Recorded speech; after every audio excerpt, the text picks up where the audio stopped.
Bonjour, je suis Jocelina Vargas du service agronomie de chez Terrena et aujourd'hui nous sommes ensemble pour parler des maïs fourrage.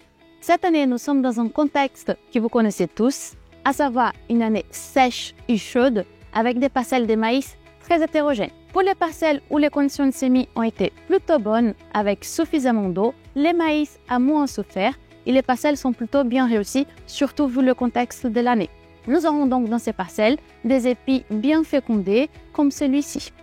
Pour les parcelles plus stressées où les maïs ont subi du stress hydrique et thermique plus important mais qui quand même ont réussi à fleurir, selon les conditions pendant la floraison, nous aurons donc des fécondations plus ou moins réussies comme dans ces cas présents. Et finalement, dans les parcelles très stressées, surtout pour les semis tardifs avec un manque d'eau précoce où les plantes sont peu développées et avec des soies sur l'épi non sorties, malheureusement, dans ces parcelles, nous n'aurons pas d'amidon. La bonne nouvelle, c'est que nous avons eu depuis ce week-end des pluies significatives, c'est-à-dire supérieures à 30 mm. Dans les parcelles où nous avons de l'amidon, grâce à ces pluies, nous bénéficions d'un temps supplémentaire avant d'ensiler pour favoriser la migration de sucre vers les épis. Dans ces parcelles, le remplissage des grains va continuer et nous devrions partir sur une récolte classique à 32% de matière sèche.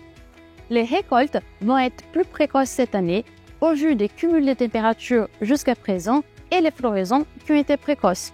Les simulations annoncent les 32 de matière sèche entre les 20 et les 30 août. Une avance de 5 à 10 jours est à prévoir pour les parcelles plus stressées. Tous ces paramètres sont pris en compte pour les conseils récoltes dans l'objectif fourrage. Les conditions au mois d'août vont être primordiales pour déterminer l'avancement des parcelles. Pour les parcelles où nous n'avons malheureusement pas d'amidon, ce seront les parcelles à regarder en premier, vérifier si on a encore des jus dans la tige. Si présence de jus, on peut attendre, sinon il faut les ensiler si pas de pluie prévue dans les prochains jours. Ces maïs seront plutôt riches en sucre, mais en termes de valeur alimentaire, ils vont être faibles, autour des 0,4 à 0,6 UF. Pour ces maïs sans amidon, il faut surtout prendre la précaution de la taille de la coupe et la conservation.